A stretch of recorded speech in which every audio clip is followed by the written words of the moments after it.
મધ્યપ્રદેશથી એક મોટા અકસ્માતના સમાચાર સામે આવી રહ્યા છે, જેમાં ભારતીય વાયુસેનાનું ફાઇટર જેટ મિરાજ ક્રેશ થવા પામ્યું છે. વિમાન સંપૂર્ણપણે બળીને રાખ થઈ ગયું છે.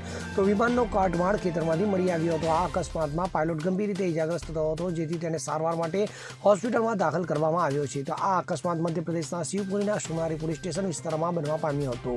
આકાશમાં ઉડતા ભારતીય વાયુસેનાના ફાઇટર જેટમાં અચાનક ખામી સર્જાઈ હતી. તો પાયલોટે વિમાનને કાબૂમાં લેવાનો પ્રયાસ કર્યો હતો, પરંતુ ફાઇટર જેટ આકાશમાંથી સીધું જમીન પર પટકાયું. તો ફાઇટર જેટ ખેતરમાં પડતાની સાથે જ તેમાં ભીષણ આગ લાગવાની ઘટના પણ બની હતી. તો અકસ્માત બાદ પાયલોટ વિમાનમાંથી બહાર નીકળ્યો હતો. તો આ ઘટનામાં પાયલોટનો જીવ બચી ગયો હતો, પણ તે ગંભીર રીતે ઇજાગ્રસ્ત થવા પામ્યો હતો. તો વિમાન ક્રેશ થયા બાદ નજીકના લોકો ઘટના સ્થળે દોડ્યા હતા અને સ્થાનિક પોલીસને આ ઘટનાની જાણ કરાઈ હતી. જે બાદ સોનારી ચોકીની પોલીસ ઘટના સ્થળે પહોંચી ગઈ હતી, તેમજ વાયુસેનાના જવાનો પણ ત્યાં દોડી આવ્યા હતા. તો જિલ્લા વહીવટીતંત્રના વરિષ્ઠ અધિકારીઓ પણ ઘટના સ્થળે દોડી આવ્યા હતા. તો ફાયર બ્રિગેડની ટીમ દ્વારા આગ ઉપર કાબુ મેળવવામાં આવ્યો હતો. ત્યારે અકસ્માતના કારણો શોધવા માટે કોર્ટ ઓફ ઇન્ક્વાયરીનો આદેશ આપવામાં આવી રહ્યો છે.